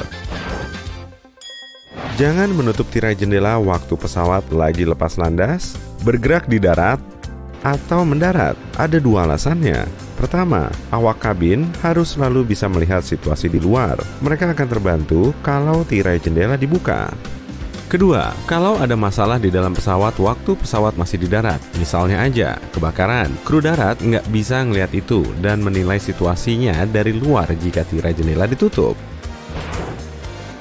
Tenang aja, kamu aman kok meskipun ada lubang di jendela pesawat. Itu berfungsi untuk menjaga keseimbangan tekanan dari dalam dan luar jendela. Lubang itu sendiri cuma ada di lapisan kaca kedua, dan total kaca jendela pesawat ada 3. Nah, itu juga demi keamanan. Jadi, meskipun kaca luarnya pecah, masih ada 2 lapisan kaca lagi yang bisa bikin kamu aman. Kamu pasti pernah melihat awak kabin menyentuh kompartemen atas waktu lagi jalan di lorong. Sebenarnya nggak kayak gitu kok. Tepat di bawah kompartemen itu, biasanya ada susuran yang memanjang di seluruh kabin. Jadi, kamu juga bisa pakai trik ini biar nggak terhuyung waktu jalan di lorong pesawat. Pilot meredupkan lampu kabin waktu malam hari bukan biar kamu ngantuk. Kita kesulitan menyesuaikan mata kita dengan kondisi gelap pada beberapa menit pertama lampu padam. Nah, kalau ada keadaan darurat, waktu itu berharga banget. Jadi, lampunya diredupkan biar kamu terbiasa sama keadaan gelap kalau terjadi sesuatu dan kamu harus bertindak cepat. Perhatikan lantai lorongnya juga deh. Kalau ada pendaratan darurat malam-malam, akan ada lampu yang menyala di sepanjang lorong buat menunjukkan jalan ke pintu keluar. Ikutin lampu itu biar kamu selamat keluar dari pesawat. Awak kabin juga menyarankan para penumpang untuk menghitung ada berapa kursi antara kamu dan pintu darurat. Ini akan membantu kamu kalau nggak ada panduan lain. Kalau pesawat tersambar petir, para penumpang nggak akan merasakan itu. Seluruh pesawat dilapisi aluminium yang menghantarkan arus listrik dan mencegahnya masuk ke dalam pesawat. Perlindungan ini sudah diuji menggunakan simulator petir. Jendela pesawat berbentuk bundar karena tekanan udara bisa tersebar merata pada bidang bundar. Kalau jendelanya persegi, arus udara yang kuat akan terkumpul di sudut-sudut jendela dan menurunkan tekanan kabin, dan itu berbahaya. Kamu pikir kamu nggak bakal diganggu kalau pergi ke toilet pesawat? Salah, pintu toilet ternyata bisa dibuka dari luar. Ada slot kecil di atas pintu yang memungkinkan awak kabin buat mengeluarkan kamu dari toilet. Ini biasanya dipakai kalau ada orang mencurigakan di toilet dan buat membantu orang yang sakit dan misalnya pingsan di toilet. Iya, jangan sampai mereka harus melakukan itu ya. Ada lampu merah dan hijau yang berkedip di sayap pesawat pada malam hari. Fungsinya buat menunjukkan arah pesawat. Lampu hijau selalu ada di kanan sayap dan lampu merah ada di kiri. Ban pesawat dirancang untuk menahan tekanan 4-5 kali lebih besar dari tekanan saat mendarat. Rodanya lebih mudah rusak daripada bannya. Pilot selalu menyantap makanan berbeda. Ini buat menghindari risiko keracunan makanan. Penerbangan masih bisa dilakukan jika salah satu pilot keracunan makanan basi. Tapi kalau dua-duanya bisa gawat tuh. Pilot nggak boleh makan sembarangan. Beberapa maskapai nggak mengizinkan pilot berjanggut, soalnya ini bisa bikin masker oksigen nggak ngepas di wajah, sementara pilot harus tetap sadar. Kursi di sebagian besar pesawat berwarna biru karena warna ini bisa menenangkan orang. Ini juga lebih mudah dibersihkan. Suara gemuruh yang kamu dengar setelah naik pesawat adalah suara koper yang sedang dimasukkan ke pesawat. Kompartemennya ada di bawah kabin, jadi kadang memang berisik. Kalau penerbangannya lebih dari 7 atau 8 jam, pilot punya akses ke kursi istirahat yang dirancang khusus di kokpit atau di dekat kokpit. Nah, kalau awak kabin, biasanya ada bagian kabin yang khusus buat mereka. Kadang itu terpisah dari area penumpang. Beberapa pesawat besar bahkan punya ruang pribadi untuk awak kabin yang letaknya di atas atau bawah kabin utama. Sayap sebagian besar pesawat penumpang berada di bawah pesawat. Namanya disebut sayap bawah. Pertama, kalau mesin dipasang di bawah sayap ini, letaknya akan lebih dekat ke darat sehingga lebih mudah diperbaiki. Kedua, sayap akan menyerap guncangan kalau terjadi pendaratan tidak mulus. Dan kalau pesawat jatuh ke air, sayap akan menjadi bantal penyelamat. Omong-omong, pesawat bisa mengapung dari 10 menit sampai 60 jam di atas air, tergantung model pesawat, kondisi cuaca, dan keahlian pilot. Kebanyakan pesawat berwarna putih karena warna ini bisa memantulkan cahaya matahari dengan baik dan bikin bodi pesawat nggak terlalu panas. Nah, kerusakan paling terlihat di warna putih, dan cat putih juga lebih murah. Kayaknya sabuk pengaman bahu lebih aman, tapi kok pesawat pakai sabuk pengaman pinggang? Waktu mengalami turbulensi, pesawat sedikit terlempar di udara. Sabuk pengaman pinggang akan menahan kamu di kursi kalau guncangannya lebih parah. Sabuk pengaman bahu makan lebih banyak tempat di kursi, dan ini nggak memungkinkan di pesawat. Kalau di mobil, benturannya biasanya lebih kuat. Jadi sabuk pengaman bahu bisa mencegah kamu terlempar ke kaca depan. Kursi awak kabin memang punya sabuk pengaman bahu, tapi itu karena kursi mereka nggak begitu nyaman dibandingkan dengan kursi penumpang. Kursinya lebih sempit dan menghadap penumpang. Awak kabin butuh perlindungan tambahan agar tidak jatuh dari kursi mereka kalau pesawat berguncang cukup keras. Mereka juga harus membantu dan mengarahkan penumpang kalau ada evakuasi. Jadi, kondisi mereka harus prima. Kita selalu naik pesawat dari sisi kirinya. Ayo, pada nyadar nggak? Pertama, kapten biasanya duduk di sisi itu. Dengan begini, kapten lebih mudah meluruskan pesawat dengan garba rata terminal. Pengisian bahan bakar dilakukan di sisi kanan. Koper kamu juga dimasukkan dari sisi kanan pesawat. Kalau penumpang naik dari kiri, pekerjaan para awak nggak akan terganggu. Himalaya punya beberapa puncak tertinggi di dunia, termasuk Gunung Everest. Jadi, nggak heran kalau pesawat kesulitan bernavigasi di area itu. Tapi, apa sebenarnya alasan pesawat komersial dilarang terbang di sana? Pertama-tama, pegunungan ini punya ketinggian rata-rata lebih dari 6.100 meter. Gunung Everest, gunung tertinggi di bumi, menjulang setinggi 8.850 meter di atas permukaan laut. Daerah ini ganas, dipenuhi salju dan hampir tak punya permukaan datar. Saat terjadi penurunan tekanan kabin secara tiba-tiba, akan sangat sulit melakukan pendaratan darurat di sini karena nggak ada area datar di sana. Bukan cuma itu, lingkungan beroksigen rendah pada ketinggian seperti itu berarti kemungkinan akan terjadi banyak turbulensi. Bukan cuma nggak nyaman bagi penumpang, pergerakan udara yang acak dan kecepatan angin yang tinggi ini membuat pesawat menjadi sangat sulit digerakkan. Area ini juga berpenduduk lumayan rendah, jadi sistem radar di sana agak kurang. Radar sangatlah penting bagi keselamatan penerbangan. Tanpa radar, pilot nggak bakal bisa berkomunikasi dengan darat untuk mengetahui kondisi penerbangan. Suhu di atas sana juga bisa menjadi sangat dingin, sehingga bahan bakar jet mungkin membeku. Bahan bakar yang digunakan di pesawat memang biasanya baru membeku di suhu minus 45 derajat Celcius, tapi juga mungkin membeku di atas Everest. Suhu terendah di sana pernah tercatat pada bulan Desember 2004. Saat itu termometer menunjukkan minus 42 derajat Celcius. Jadi nggak heran, para pilot ogah mengambil resiko itu, apalagi untuk penerbangan komersial. Di antara beberapa bandara yang terletak di Himalaya, ada satu yang dianggap paling sulit dicapai di dunia. Cuma 8 pilot bersertifikat di planet ini yang bisa melakukannya. Namanya Bandara Internasional Paro, letaknya di Bhutan, negara yang terkurung daratan di Himalaya Timur. Pertama, mendarat di sana sangat berbahaya karena kamu terbang melewati puncak gunung tertinggi di dunia. Selain itu, 8 pilot ini juga harus mempertimbangkan angin yang kencang. Terlepas dari tantangannya, mereka berhasil mendaratkan lebih dari 30.000 orang dengan aman tiap tahunnya. Selain itu, gak ada radar di sana untuk memandu para pilot. Jadi, mereka perlu mengarahkan pesawat dalam mode manual sepenuhnya. Para pilot ini harus melacak pergerakan mereka berdasarkan pos pemeriksaan markah tanah visual tertentu saat mendekati landasan. Gak cuma itu, penerbangan hanya diperbolehkan di sana pada siang hari dan dengan jarak pandang yang baik. Pilot-pilot ini juga perlu mewaspadai tiang listrik dan atap di lereng bukit. Artinya, mereka sering menyelipkan pesawat di antara puncak gunung pada sudut 45 derajat sebelum jatuh dengan cepat ke landasan. Gak heran, cuma 2 maskapai yang mau terbang ke Bandara Internasional Paro. Selain para pilot komersial ini, ada pilot helikopter penyelamat terlatih yang menghabiskan sebagian besar karir mereka di ketinggian 20.000 kaki di langit. Biasanya mereka berpartner dengan pendaki yang juga berpengalaman, yang berlatih dengan melintasi air terjun Beku Kumbu. Tempat ini dijuluki sebagai mil persegi paling berbahaya di dunia. Terdiri dari pilar es setinggi gedung 6 lantai, bentangan gletser besar di sisi barat Everest ini dipenuhi es tanpa dasar. Butuh sekitar 4-12 jam untuk pergi dari satu tepi air terjun beku ini ke tepi lainnya tergantung pada pengalaman si pendaki.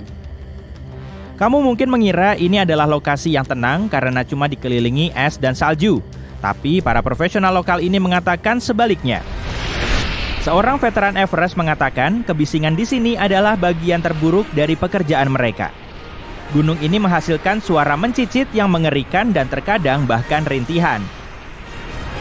Ini sering membuat mereka merasa gunung ini sedang bicara kepada mereka, memperingatkan mereka tentang lingkungan yang berbahaya. Gunung Everest bukan satu-satunya zona larangan terbang di dunia. Anehnya, Taman Disney juga merupakan bagian dari klub eksklusif ini. Jadi, kamu nggak bakal pernah bisa mengintip keluar jendela pesawat dan melihat keindahan istana dongeng ini dari atas. Dalam beberapa tahun terakhir, banyak tempat wisata ramai, termasuk Taman Disney, telah meningkatkan langkah keamanan mereka untuk memastikan keamanan pengunjung mereka. Dengan begitu, semua pesawat dilarang terbang dalam jarak 3.000 kaki dari Disneyland di California atau Walt Disney World, Florida. Awalnya ini cuma larangan sementara, tapi aturan ini menjadi permanen pada tahun 2003. Beberapa tempat lain nggak dilewatin pesawat terbang karena kepentingan historisnya, seperti Machu Picchu yang terletak di pegunungan Andes, Peru.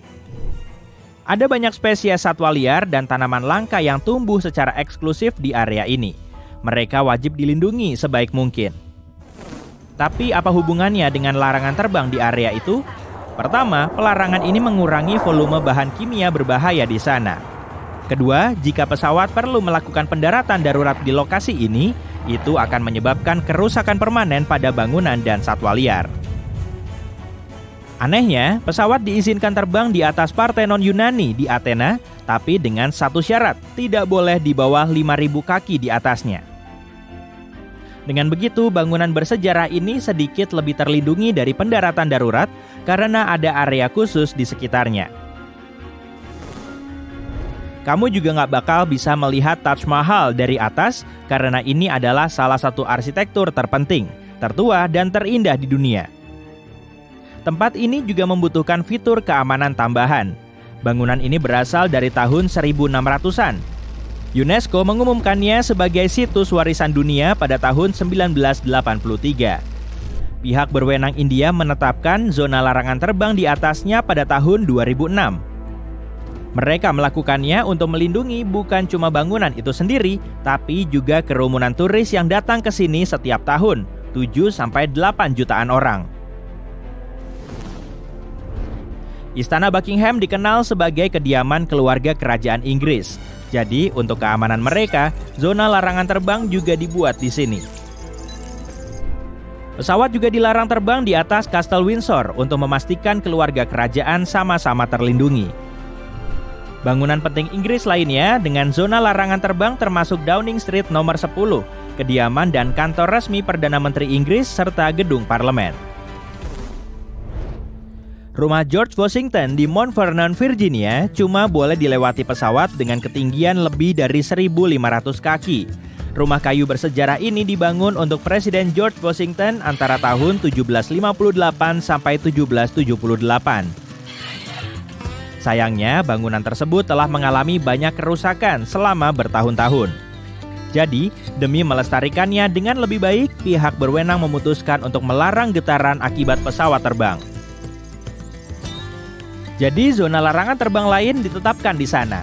Area ini mencakup wilayah udara di atas tengara bersejarah nasional ini. Mungkin itulah alasan kenapa kamu akan jarang melihat gambar rumah ini dari atas. Karena ini adalah kediaman Presiden Amerika Serikat, terbang di atas Washington DC juga dilarang. Ini juga rumah Kongres dan lembaga lainnya. Jadi, pihak berwenang menetapkan area aturan penerbangan khusus yang membentang sampai 50 km di sekitar Bandara Internasional Ronald Reagan. Artinya, ini adalah salah satu bandara dengan lepas landas dan pendaratan paling tepat. Pilot harus berhati-hati dalam menangani zona larangan terbang yang terkadang mengakibatkan lepas landas yang kurang nyaman bagi penumpang. Setiap kali seorang pilot masuk ke zona larangan terbang, masalah besar menanti, seperti yang terjadi pada tahun 2005 saat seorang pilot secara tidak sengaja mengarahkan pesawat ke zona terlarang. Kapitol harus segera dievakuasi dan kegiatan rutin mereka terganggu. Ibu kota lain di dunia punya persyaratan serupa, sebagai contoh Budapest. Di ibu kota Hungaria ini, pesawat dilarang terbang di atas kota kuno Pest dan Buda Hills. Hampir semua lalu lintas udara umumnya juga dilarang di atas Paris dengan beberapa pengecualian. Pesawat yang terbang harus di atas 6.500 kaki. Helikopter terbang juga sangat dilarang di dalam batas kota. Hanya helikopter tertentu yang melakukan misi berpresisi tinggi yang bisa mendapatkan otorisasi khusus. Umumnya pesawat penumpang juga dilarang di dekat Pulau Manhattan. Sebagian besar karena gedung-gedung yang sangat tinggi di sana dan risiko tabrakan.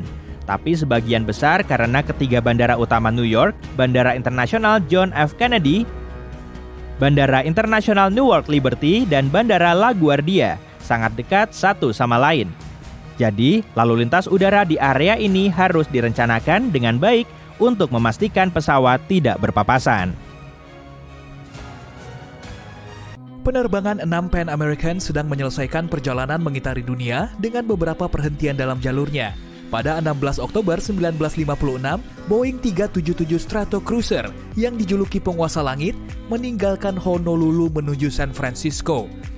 Itu adalah rute penerbangan terakhirnya, tapi tak ada yang menduga frasa ini akan berubah menjadi arti literal. Pesawat ini harus memulai perjalanannya pukul 7:30 malam. Tapi beberapa masalah pemeliharaan menunda keberangkatannya hingga hampir 1 jam.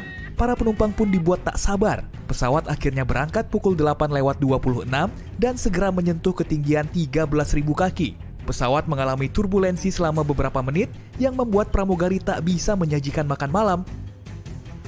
Beberapa jam kemudian, lampu diredupkan dan para penumpang berselonjor di kursi untuk tidur dengan tenang. Tak banyak yang tahu tidur adalah kegiatan terakhir yang akan mereka lakukan malam itu. Sekitar jam 1 pagi, kru kokpit mendapat izin untuk naik ke 21.000 kaki. Tapi begitu pesawat mencapai ketinggian yang dibutuhkan, hal mengerikan terjadi. Pada pukul 1:20 pagi, salah satu mesin pesawat berputar terlalu cepat. George Hacker, kopilot yang menerbangkan pesawat, mencoba menanganinya dengan memperlambat pesawat, tapi gagal. Kapten Richard Ock pun memotong total pasokan bahan bakar ke mesin. Tak lama mesinnya berhenti bekerja, tapi baling-balingnya terus berputar karena aliran udara. Ini menyebabkan pesawat kehilangan bahan bakar berharga dan kecepatannya turun drastis. Pesawat itu kini bergerak terlalu lambat, hanya 280 km per jam. Ketinggiannya pun menurun dengan kecepatan yang mengkhawatirkan, sekitar 1.000 kaki per menit. 3 mesin yang tersisa bekerja keras berusaha mengurangi kecepatan turun pesawat. Setidaknya ketiganya masih berfungsi sehingga para pilot bisa berharap. Tapi tiba-tiba, kapten melihat mesin keempatnya mulai mati. Hanya sedikit daya yang dihasilkan meski diatur pada tingkat penuh. Pukul 2.45 pagi, nasib tak terhindarkan terjadi. Mesin keempat mulai terbakar dan para pilot harus mematikannya. Kini pesawat cuma punya 2 mesin yang masih menyala dan bergerak makin lambat. Para awak menghitung berapa bahan bakar yang dikonsumsi pesawat dan keheningan memenuhi kokpit. Para pilot tak bisa bertindak banyak selain menghadapi fakta yang mengerikan. Bahan bakar pesawat tidak cukup untuk sampai San Francisco ataupun kembali ke Honolulu. Kapten Ock mengirim pesan radio ke penjaga pantai AS. Pan Am 90943 penerbangan 6 menyatakan keadaan darurat di atas Samudra Pasifik. Saat itu kapal penjaga pantai selalu berpatroli di antara Hawaii dan pantai California. Kapal-kapal seperti ini mengirimkan pesan radio ke pesawat terdekat untuk menyediakan informasi cuaca. Mereka biasanya ditempatkan di dekat titik tak bisa kembali, yaitu area di mana sebuah pesawat mungkin menghabiskan begitu banyak bahan bakar sehingga tak akan mungkin kembali ke titik awal jika ada masalah. Malam itu, kapal penjaga pantai yang bertugas adalah Pontchartrain, berukuran 77 meter, dan William Earl yang memegang komando. Pesawat terbang menuju kapal itu dan meluncur pada ketinggian 2000 kaki. Kemudian pesawat ini mulai terbang di atas kapal dalam lingkaran 12 km, menunggu siang datang. Para pilot wajib melihat keadaan sekitar demi menjaga sayap pesawat sejajar lautan, dan itu mustahil dalam keadaan gelap. Pada siang hari, menyelamatkan semua penumpang juga akan lebih mudah. Keputusan kapten untuk mendaratkan pesawat yang membawa 24 penumpang dan 7 awak bukanlah keputusan yang mudah atau terburu-buru. Dia harus menimbang banyak faktor. Haruskah aku membuang bahan bakar agar pesawat lebih ringan? Haruskah aku mendarat sekarang atau menunggu sampai siang demi jarak pandang lebih baik? Tapi ada satu hal yang pasti, setelah kehilangan 2 mesin, pesawat menghabiskan bahan bakarnya terlalu cepat. Tidak ada solusi lagi selain mendaratkannya ke laut. Saat mengitari kapal penjaga pantai, Stratocruiser berhasil naik dari 2.000 kaki ke 5.000 kaki.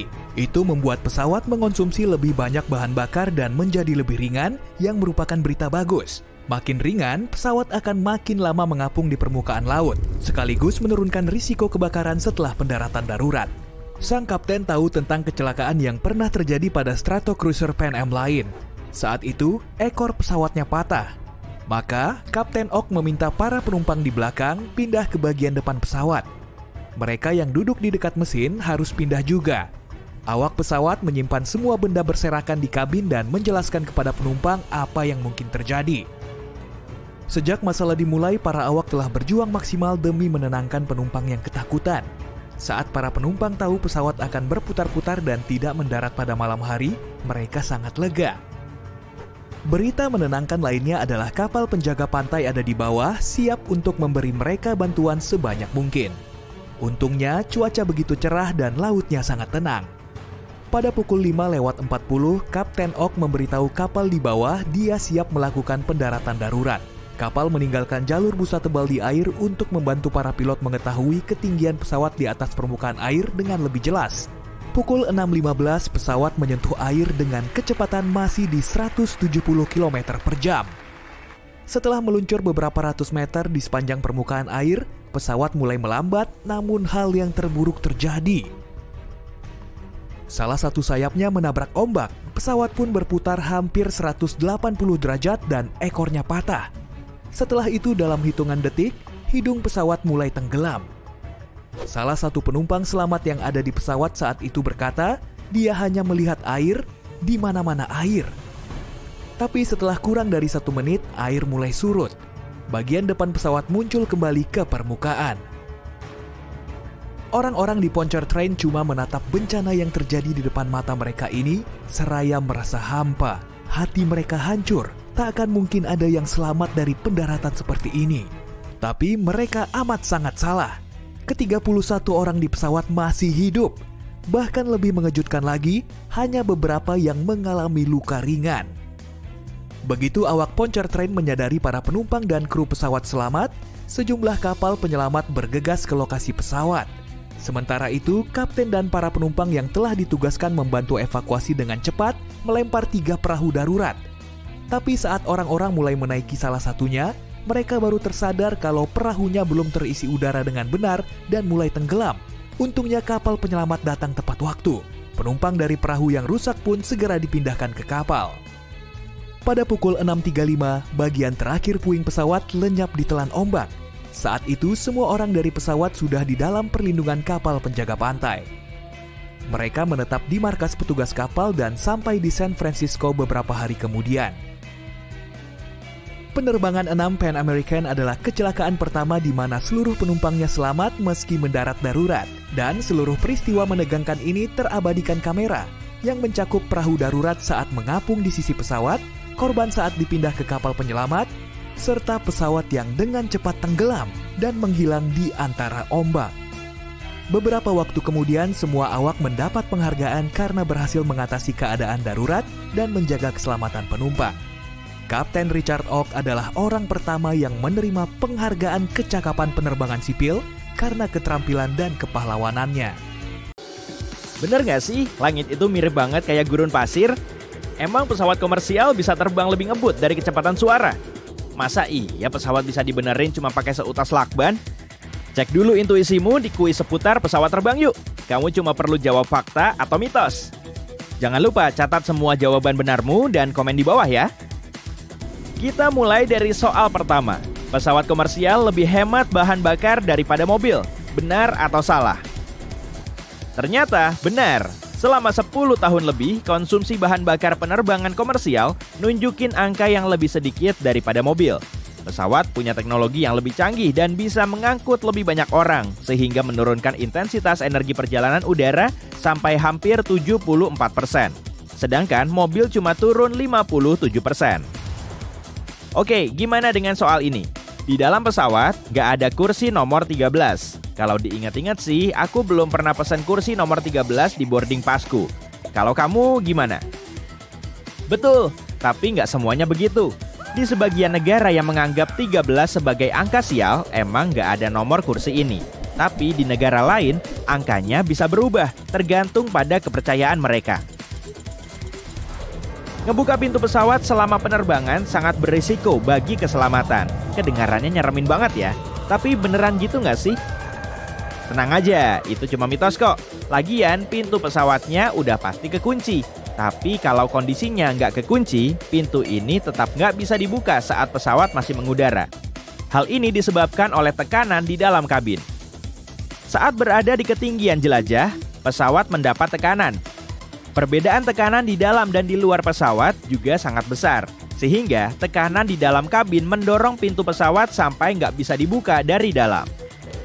Selain itu, pintu pesawat sering disebut dengan pintu stacker. Pinggiran dalamnya lebih lebar dari luarnya. Makanya pintu ini berfungsi seperti sumbat drainase bak mandi yang menutup ambang pintu biar nggak jatuh. Kulit kita lebih kering saat berada di dalam pesawat daripada di tengah gurun Sahara. Bener nggak ya? Kalau menurutmu benar, berarti jawabanmu tepat. Kabin pesawat diberi tekanan dan kelembapannya diatur pada angka 20%. Padahal di tengah gurun Sahara, rata-rata kelembapan udaranya sekitar 25%. Dan kulit kita terbiasa dengan kelembapan minimal 40%. Makanya, hidung dan tenggorokan kita bisa terasa kering saat kita naik pesawat. Beberapa tahun lalu ada unggahan foto yang langsung viral di jagat internet. Foto itu nunjukin seorang teknisi yang kelihatannya lagi ngebenerin pesawat pakai lakban. Tapi itu bener nggak ya? Apa cuma hoax? Jawabannya nggak sesimpel itu, Ferguson. Itu bukan lakban biasa, tapi pernyataan tadi nggak sepenuhnya benar. Meskipun kelihatan mirip lakban, benda ini bernama speed tape dan harga per unitnya sekitar 10,4 juta rupiah. Speed tape adalah perekat aluminium yang bisa dipakai untuk ngebenerin kerusakan kecil untuk sementara waktu, sebelum si teknisi mengambil langkah yang tepat. Bener nggak sih kalau para pilot masih suka menghindari segitiga Bermuda? Tempat ini emang terkenal banget. Banyak kapal dan pesawat tiba-tiba hilang tanpa jejak di area ini. Ini sih cuma mitos. Kita udah tahu kalau di segitiga Bermuda nggak ada bahaya khusus. Dan banyak pesawat melintasi area ini seperti biasa. Kebanyakan pesawat bisa terbang sendiri dan dikendalikan sepenuhnya oleh sistem autopilot. Mitos atau fakta ya? Menurutmu gimana? Itu cuma mitos populer. Banyak orang meyakini pesawat punya mekanisme super otomatis yang seringnya bisa terbang sendiri, dan pilot cuma sebagai cadangan. Padahal kenyataannya penerbangan harus selalu diawasi, perlu perhatian terus-menerus dan kru penerbangan yang terampil. Ada pesawat yang terbang 2 kali lebih ngebut dari kecepatan suara. Masa sih? Jangan-jangan cuma bohongan. Ini emang fakta. Pesawat Concorde bisa terbang dengan kecepatan 2.140 km per jam. Dan angka ini melampaui kecepatan suara yang cuma sekitar 1.234 km per jam. Berarti 2 kali lebih lambat dari pesawat Concorde. Kamu pernah dengar fakta IU ini nggak? Pesawat ngebuang isi toiletnya dari udara. Nyeremin banget. Kira-kira bener gak ya?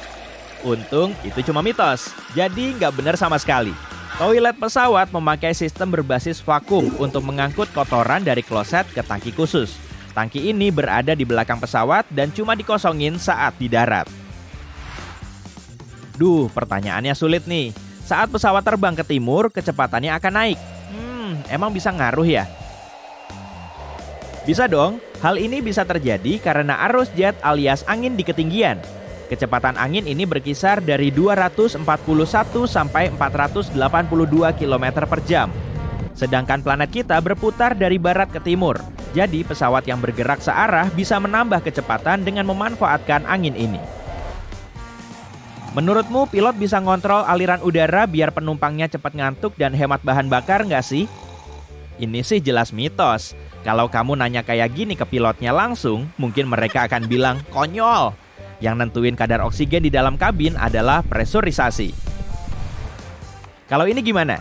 Menara kontrol lalu lintas udara yang paling tinggi di dunia setinggi gedung pencakar langit. Bener nggak ya? Atau mungkin cuma mitos? Emang sulit dipercaya sih, tapi emang gitu kenyataannya. Saat mendarat, pesawat perlu bantuan lampu landasan pacu dan suar bandara. Ini menjadi bagian dari tugas menara pengawas lalu lintas udara. Menara ini juga mengelola lalu lintas pesawat di darat. Jadi nggak heran kalau bangunan ini harus ekstra tinggi. Menara pengawas di Bandara Internasional Bangkok Baru di Thailand setinggi 132 meter, hampir setara dengan gedung 40 lantai. Biaya pembangunannya aja hampir mencapai 270 miliar rupiah. Aku punya pertanyaan sulit lagi nih. Sensitivitas kuncup pengecap kita turun sampai 30% selama penerbangan. Bener nggak sih? Bener, tekanan di dalam kabin dan udara kering bikin kuncup pengecap kita agak mati rasa. Tapi menariknya, efek ini sangat kentara pada rasa asin dan manis. Kalau pada makanan pedas atau pahit, kita masih bisa merasakannya seperti biasa. Chef di maskapai penerbangan mempertimbangkan penurunan sensitivitas kuncup pengecap kita saat mereka nyiapin makanan. Mereka harus bikin kreasi dari resep lama yang berkualitas agar makanan kita lebih enak. Saat pakai masker udara di kabin yang kehilangan tekanan, kita bisa bernafas lega karena masker ini bisa dipakai selama penerbangan. Bener gitu nggak sih? Nggak lah, itu cuma mitos. Masker oksigen biasanya ngasih pasokan udara untuk bernafas selama 10-15 menit. Jadi, ini cuma solusi sementara. Tapi waktu segitu biasanya udah cukup untuk nurunin pesawat ke ketinggian 3.050 meter. Di sini kita bisa bernafas tanpa masker oksigen. Karena waktu turun pesawat juga sangat cepat, kebutuhan oksigen tambahan cuma berlangsung selama beberapa menit. Sistem oksigen juga diuji secara berkala dalam pemeriksaan perawatan khusus. Plusnya lagi, aliran oksigen penumpang dan pilot nggak tergantung pada listrik. Masker menggunakan generator oksigen khusus. Jadi meskipun di dalam kabin ada masalah listrik, pasokan oksigen nggak akan terputus. Banyak orang mengatakan pesawat adalah sarana transportasi yang paling aman. Kamu punya anggapan yang sama nggak nih? Ternyata itu cuma mitos. Pesawat masih menempati posisi teraman kedua. Sejumlah studi menunjukkan lift lebih aman dari pesawat. Tapi kan lift nggak bisa dipakai untuk bepergian jauh. Oke, soal barusan cuma buat seru-seruan ya. Menurut statistik, pesawat emang jadi sarana transportasi yang paling aman untuk bepergian. Jadi, jawaban benarmu ada berapa? Jangan lupa komen di bawah ya. Aku cuma mentok sampai 8 nih. Aduh. Kucing kamu suka jilatin kamu? Kira-kira kenapa ya kucing suka jilat manusia? Ada beberapa kemungkinan alasannya. Waktu kucing jilat kamu, mereka lagi mengumpulkan informasi biokimia dari kulit kamu. Mungkin juga mereka lagi nandain kamu sebagai milik mereka. Hayo ngaku, kucing kamu kayak gitu kan? Tapi bisa juga mereka mau ngasih tahu kalau mereka percaya sama kamu. Atau seenggaknya nunjukin kalau kamu bukan ancaman. Kenapa pisang semakin manis saat matang? Buah nggak menyebarkan biji sembarangan, itu hanya terjadi saat hewan memakannya. Saat kandungan gulanya meningkat, buah seperti mendorong hewan untuk memakannya, terutama saat bijinya sudah matang. Biji yang matang memiliki lapisan khusus yang melindunginya saat melewati sistem pencernaan hewan. Mau dijelasin pakai gambar nggak? Ceritanya kamu lagi berendam di bathtub, setelah 5-10 menit, kamu ngelihat tangan dan kaki kamu berkerut. Kok bisa gitu ya? Saintis menduga kondisi itu adalah cara tubuh supaya dapat cengkraman lebih baik saat berada di tempat licin. Jari yang berkerut bikin cengkraman kita lebih mantap waktu megang benda basah atau benda di bawah air. Jari yang berkerut juga membelokkan air seperti tapak ban mobil. Waktu makan makanan yang asam, kamu nggak cuma merasakannya di lidah, kadang seluruh wajah kamu mengerut sehingga orang-orang bisa ngeliat kalau kamu nggak suka makanan itu. Rasa asam penyebab reaksi ini adalah hasil ion hidrogen yang dilepaskan asam saat bercampur dengan air liur. Begitulah penjelasan ilmiahnya. Waktu mendeteksi tanda asam ini, mulut ngasih pesan dengan cara lebay biar kamu memperhatikan makanan itu. Itu respon evolusi yang masuk akal di zaman dulu karena banyak tumbuhan yang ditemukan dan dimakan manusia purba di alam ternyata beracun, terutama tumbuhan dengan rasa asam. Jadi, sampai sekarang, indera pengecap kamu mendeteksi itu dan wajah kamu mengerut nggak terkendali waktu mencicipi makanan asam. Kayak gini nih kira-kira. Zzz. Warna pesawat yang lebih terang sebenarnya lebih berat daripada yang berwarna gelap. Warna putih butuh kandungan padat lebih tinggi dibanding hitam untuk mendapatkan saturasi yang diperlukan. Semakin tinggi kandungan padatnya, semakin berat cat itu, makanya cat putih punya bobot terberat.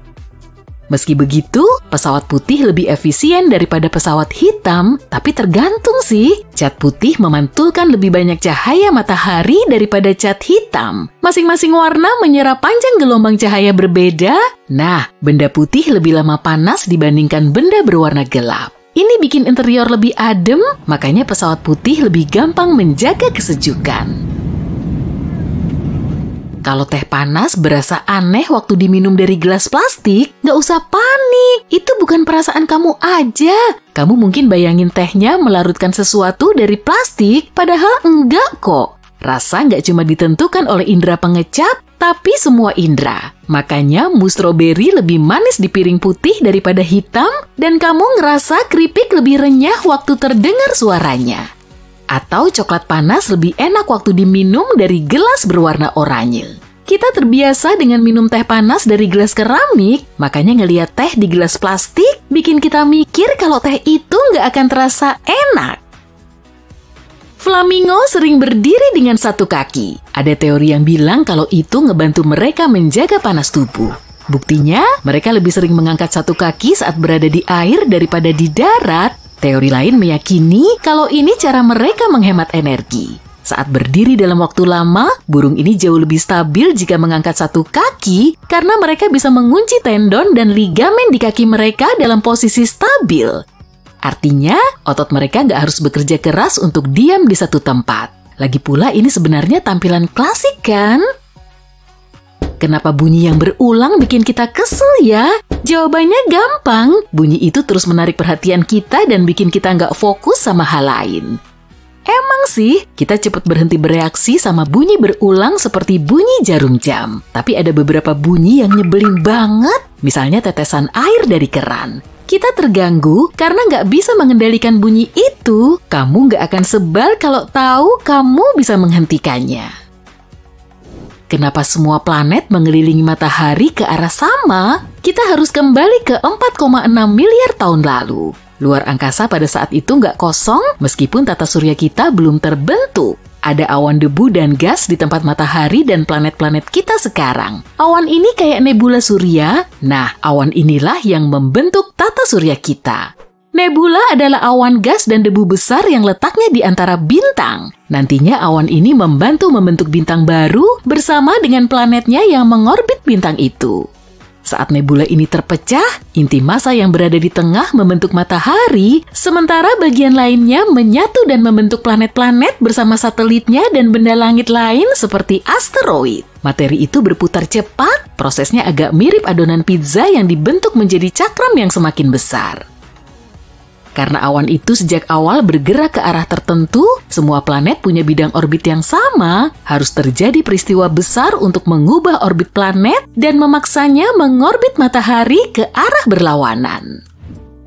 Kenapa sih ada orang yang suaranya merdu? Ada 3 hal yang memengaruhi rentang suara yang keluar dari mulut, kekuatan diafragma, ukuran pita suara, dan bentuk rongga sinus. Tapi suara merdu bisa dilatih kok. Dilatih? Iya.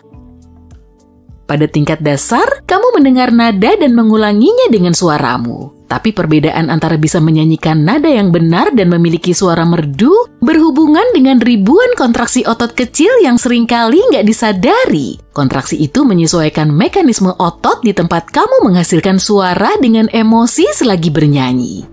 Kayak alat musik lain, jengkal jari yang lebih lebar bisa membantu kamu waktu main piano, tapi kamu juga harus belajar hal-hal lain seperti tekanan pada tuts dan tempo.